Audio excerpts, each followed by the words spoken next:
I mean, I think there's always going to be trouble with communication just because we're not like the typical newsroom. We don't have reporters working consistent shifts sometimes. I think there's also sometimes miscommunication just because we are students and we have so much other stuff going on. So it does get tough sometimes, but I think we always figure it out. I think over communicating and things like Slack really help with that. So hopping on like an online workstation. I think it's going to be chilly pretty much no matter what angle you look at it from. So my name is Noah Klein. I'm a sophomore studying broadcast journalism. Here at the station, I do a couple things. I produce 2 or 3 times a week, and I anchor once a week.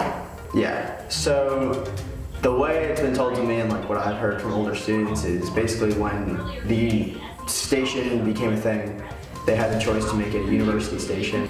We'd either be kind of like your classic like college, kind of like an MUTV deal, or it was going to be commercially owned and we would receive money from advertising.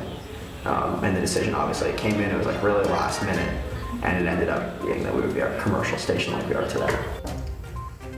I know what Jim's gonna tell you. Jim's gonna say, don't take the serious stories too serious and don't take the light stories too light. That's what Jim told me after one of my first shifts, and I think that's kind of like the outlook on everything. Filled with food trucks and students, which today it feels a little bit different.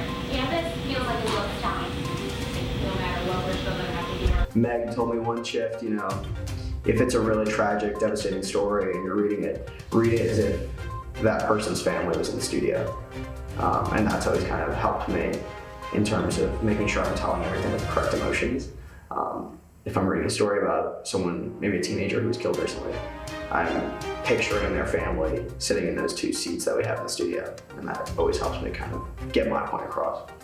I think a lot of it, at least, is just kind of telling each story the way it should best be told.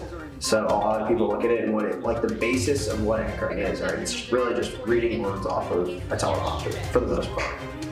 And the big thing that you learn as you go through the progression is how do I make each word pop? How do I make each word special for the story that's being told?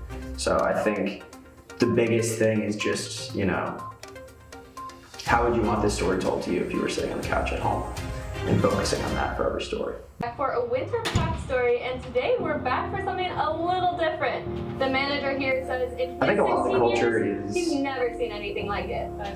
Yeah. just doing your best and trying to be as professional as possible. I think a lot of our students do a great job of realizing where they are and how privileged we are to be here.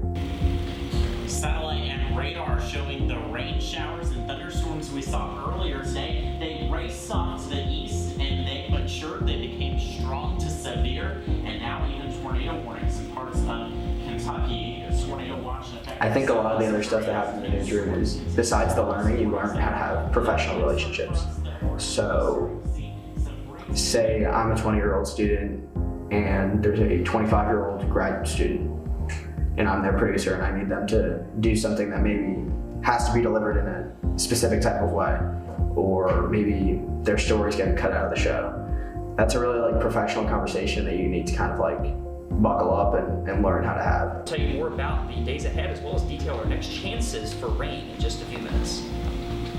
Despite dozens of event cancellations this weekend, the Columbia Farmers Market was open and ready for business. KMUA's Avery Everett was there today. Avery, you spoke to people. I think for us it's an emphasis on being right, not exactly being first, but I also think it's an emphasis on the fact that we are students and that we're doing our best to learn while also competing. Obviously we're a competitive news station, but we also have that second duty of our students. And the commercial success, I believe, is going to go first, but our students are a very, very close second because it is a learning machine. There's a great documentary, by the way, while we're talking documentary.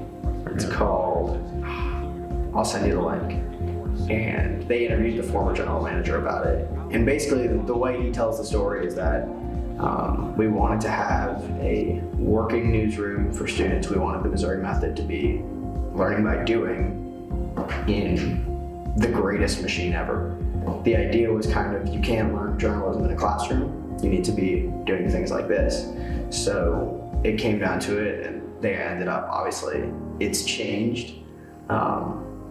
You know, something like not even having someone operate the camera in the legitimate studio versus machine-based. But the way it came down to is they had decided we're not going to be a typical commercial TV station, or we're not going to be a college TV station.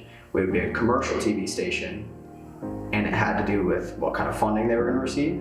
And the decision ended up that we were only going to receive funding from advertising as opposed to from the state.